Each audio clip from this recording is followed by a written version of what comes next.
puisque je suis moi-même diagnostiquée autiste, Asperger. J'ai une sœur jumelle.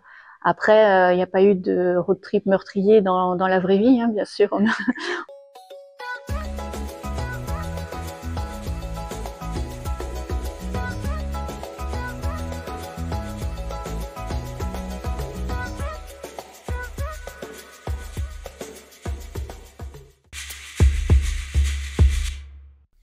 Bonjour, alors je suis écrivaine, j'ai 51 ans, mère de 2 enfants.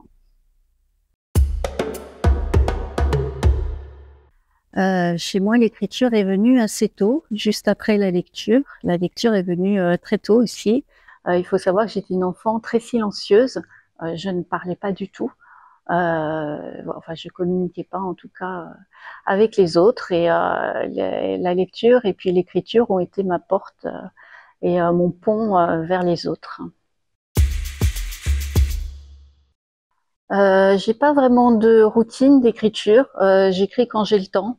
Je bois beaucoup de café quand j'écris, enfin, même quand j'écris pas pour le coup. Mais j'ai pas de routine particulière. Comme je suis mère de famille, j'ai une activité professionnelle, j'écris quand j'ai le temps. Même quand j'ai 20 minutes, je prends le temps d'écrire.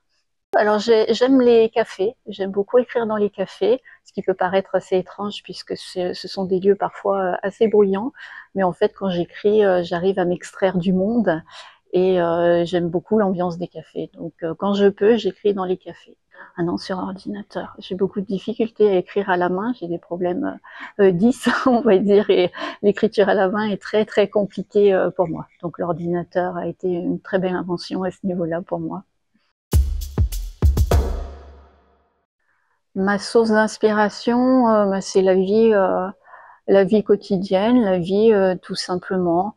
Parfois, des petits détails, des petites scènes de la vie me donnent envie d'écrire. J'ai des petits carnets dans mon sac, et dès que j'ai une idée, je la note tout de suite pour pas l'oublier. Alors ça peut être des personnes que je croise dans la rue sans qu'il y ait rien de particulier, juste quelqu'un parce que j'aime sa robe, sa coupe de cheveux, ou je trouve sa manière de parler intéressante, et je fais beaucoup de descriptions dans mes carnets. Parfois ça n'aboutit à rien.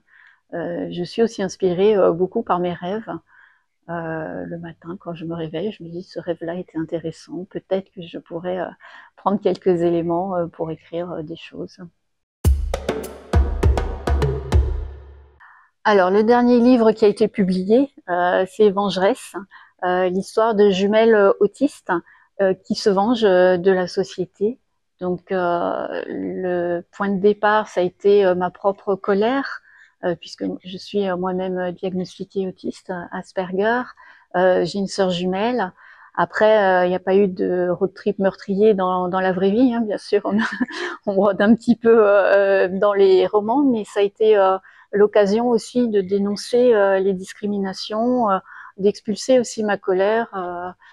C'est un très bon psy, l'écriture, puisqu'on peut jeter nos émotions sur le papier, et ça fait du bien, hein. J'ai gagné peut-être 10 ans de psychothérapie. Donc ce livre-là avait aussi vocation non seulement à expulser un peu mes émotions négatives, et puis aussi à sensibiliser peut-être les personnes qui n'ont pas toujours conscience du handicap, surtout quand il est invisible, et de montrer un petit peu aussi de l'intérieur au quotidien que c'est pas toujours facile, hein. Alors moi, je suis en train de lire Le Convoi. Alors c'est de Beata Mérès. Alors je dis pas son nom complet parce que j'ai peur de l'écorcher. Qui a publié chez Flammarion, et qui c'est un récit en fait, un récit de vie. Donc là, je suis en train de le terminer. Elle est rwandaise, et elle raconte euh, quand elle s'est échappée du Rwanda grâce à un convoi humanitaire. Elle avait 15 ans à l'époque, et normalement c'était pas pour les personnes de son âge, c'était pour les un peu plus jeunes, et elle a pu quand même prendre ce convoi pour s'enfuir et pour quitter le pays, hein, qui était en proie vraiment à des choses horrible. Et donc c'est ce récit-là, et j'aime beaucoup.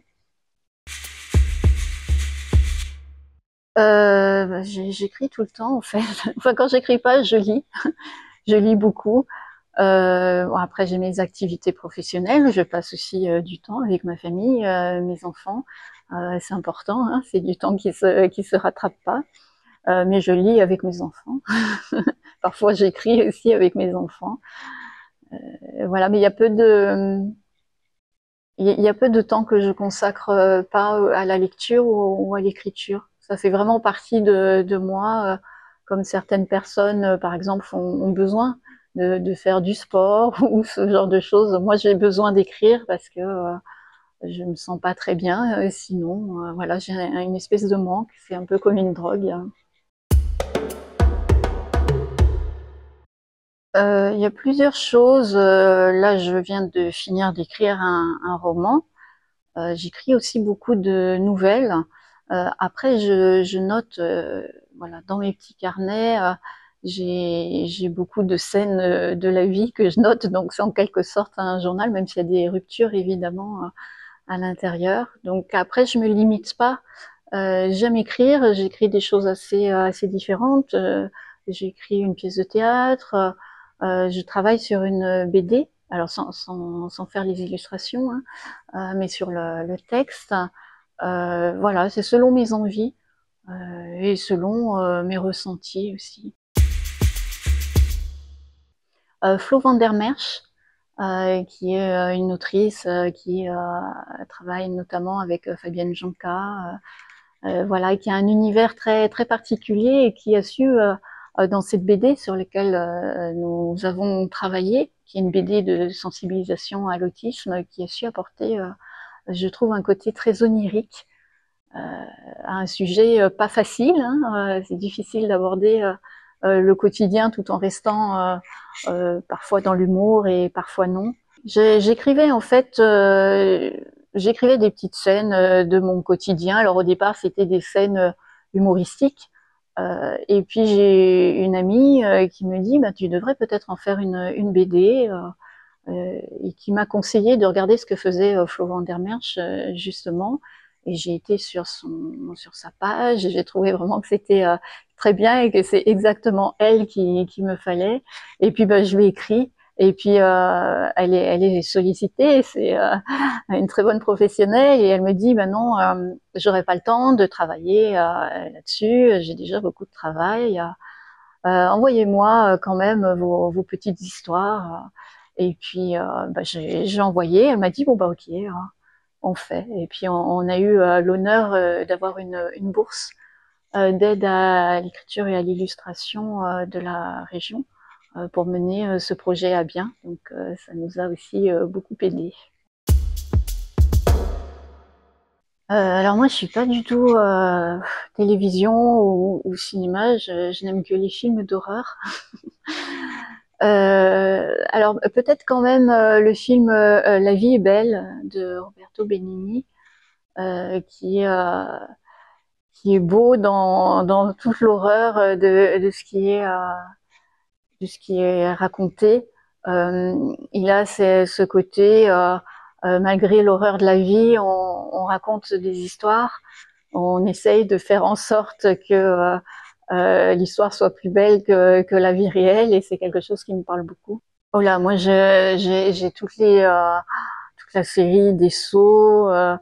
Maintenant quand même, plus je vieillis, moins je vais vers le gore pour le gore. Hein. J'aime assez les films de fantômes où il y a quand même du suspense.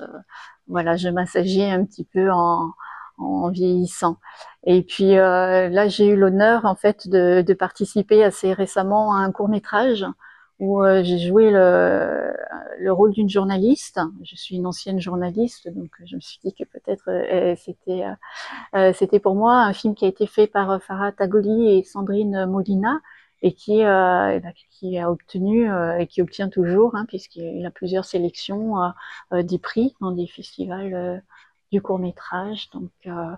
Donc c'est aussi un coup de cœur pour moi, ce court-métrage, pas seulement parce que je suis dedans, mais parce que c'est une belle aventure humaine et vraiment un très beau film avec des images magnifiques, des acteurs magnifiques. Le court-métrage s'appelle Pardon. Donc c'est un court-métrage sur la force du pardon. Donc c'est une première expérience très intéressante. Donc maintenant j'attends que les réalisateurs et producteurs m'appellent éventuellement.